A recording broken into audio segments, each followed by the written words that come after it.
안녕하세요. 오늘 저희와 함께 살펴볼 자료는 스윙 재즈의 아주 유명한 곡이죠. On the Sunny Side of the Street에 관한 글입니다. 네, 안녕하십니까? 다들 걱정은 문 앞에 두고 햇살 가득한 길로 가자. 이 밝은 후렴구는 잘 아실 텐데요. 그렇죠. 아주 희망적이죠. 근데 사실 이 노래 시작은 정반대의 아주 어두운 감성을 담고 있다는 점이 정말 흥미롭더라고요. 그 숨겨진 이야기 속으로 한번 들어가 보겠습니다. 네, 바로 그 대비가 이 곡의 핵심 매력 같아요. 특히 이게 1930년대 대공황이라는 아주 절망적인 시대에 나왔다는 걸 생각하면요. 아, 시대적 배경이 네, 그냥 단순한 낙관주의, 그 이상인 거죠. 오늘은 그 가사의 반전, 또 역사적인 맥락, 그리고 잘 알려지지 않은 뒷이야기까지 좀 깊이 파헤쳐 보려고 합니다. 정말 기대됩니다. 보통 코트와 모자를 챙겨 걱정은 문 앞에 두고 영어 가사로는 Grab your coat and get your hat. Leave your worry on the doorstep. 이 부분만 딱 떠올리잖아요. 네, 가장 유명한 부분이죠. 근데 글을 보니까 원래 시작은 아무도 없이 걷고 아무와도 말하지 않았죠. 내겐 그림자뿐이었어요. 와, 정말 지독하게 외로운 독백이더라고요. 맞아요. 영어 원문도 walked with no one and talked with no one and I had nothing but shadows 이렇게 시작하죠. 네, 그래서 이 어둠이 있기에 그 후렴구의 햇살이 어쩌면 더 눈부시게 느껴지는 것 같기도 하고요. 정확합니다.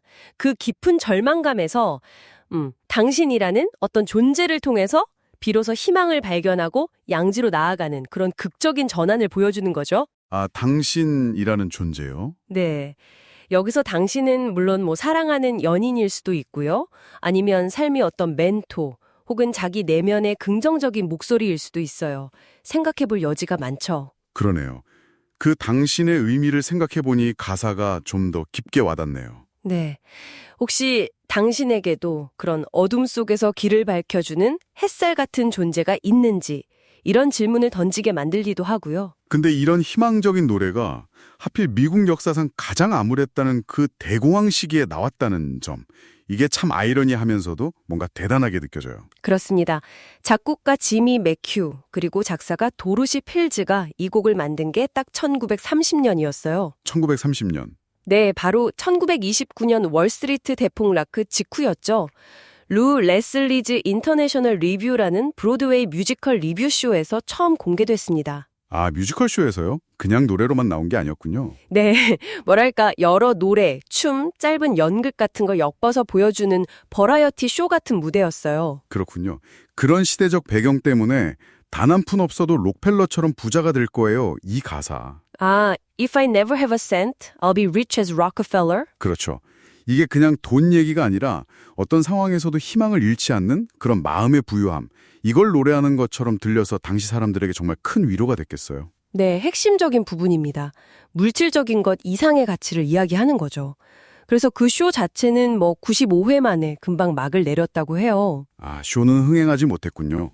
살아남아서 지금까지도 계속 연주되는 영원한 재즈 스탠다드가 된 거죠. 와, 노래의 힘이 대단하네요. 그리고 그 감동을 만드는 데에는 작사가 도로시 필즈의 역할이 정말 컸습니다. 언어 감각이 아주 뛰어났어요. 맞아요. 그 라인 맞추는 거 보면 정말 쉐이드, 그늘, 퍼레이드, 행진, 어프레이드, 두려운. 이게 어떻게 이렇게 자연스럽게 이어지죠. 그렇죠. 아주 매끄럽죠. 아, 그리고 저 그 부분도 인상 깊었어요. 피를 팻. 이게 심장 뛰는 소리 같기도 하고 아니면 막 경쾌하게 발걸음 옮기는 소리 같기도 하고. 네, 맞아요. 심장 박동과 발걸음 소리. 그 두 가지 이미지를 동시에 떠오르게 하는 아주 절묘한 표현이죠. 듣는 재미가 있더라고요. 또 블루스를 행진하듯이 걸었다. With those blues on parade. 이 구절도요. 블루스라는 단어 선택도 참 탁월해요.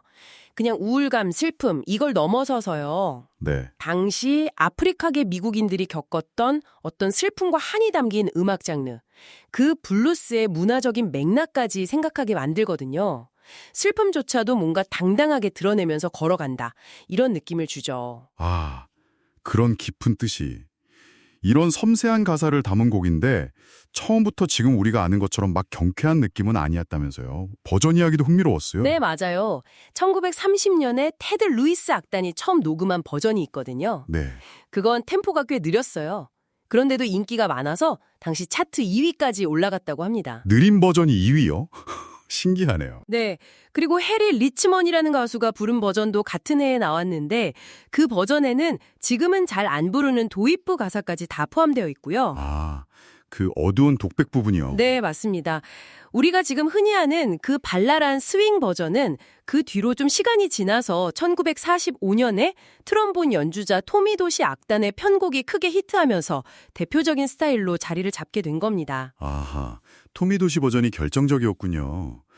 버전마다 이렇게 느낌이 다른 것도 재즈의 큰 매력인데 근데 그 작곡가에 대한 소문은 정말 놀라웠어요. 아, 패츠 월러 이야기 말씀이시죠? 네, 공식 작곡가는 지미 맥큐로 되어 있는데 사실은 그 천재 재즈 피아니스트 패치 월러가 헐값의 거리를 넘긴 거다 이런 이야기요. 네, 그런 소문이 파다했죠. 근데 월러가 실제로 좀 재정적으로 어려워서 자기 곡을 싸게 팔아 넘긴 경우가 꽤 있었다고 하니까 이게 마냥 헛소문으로만 치부하기엔 좀 그렇지 않나요? 뭐 진실은 아무도 모르죠.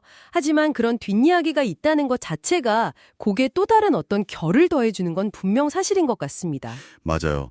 명곡에는 이렇게 여러 겹의 이야기가 쌓여 있는 것 같아요. 그렇죠. 90여 년 전에 정말 가장 어두웠던 시기에 탄생해서 지금까지도 우리에게 걱정은 잠시 접어두고 햇살 쪽으로 걸어봐 이렇게 속삭이는 노래 On the Sunny Side of the Street. 네. 어쩌면 우리 각자의 마음속에도 그늘진 길이 있고 또 햇살이 드는 길이 있을 텐데요. 이 노래를 들으시는 여러분의 발걸음은 지금 어느 쪽을 향하고 있나요? 이 노래가 그 절망 속에서도 희망을 이야기했던 것처럼 여러분의 삶에서 햇살 가득한 길은 무엇일지 또 그걸 어떻게 만들어갈 수 있을지 잠시 떠올려 보는 것도 좋을 것 같습니다. 네. 꼭 환경이 바뀌기만을 기다리는 게 아니라 내 안에서 먼저 햇살을 찾거나 만들어 보는 거죠. 여러분 안에 써니사이드는 어디에 있을까요?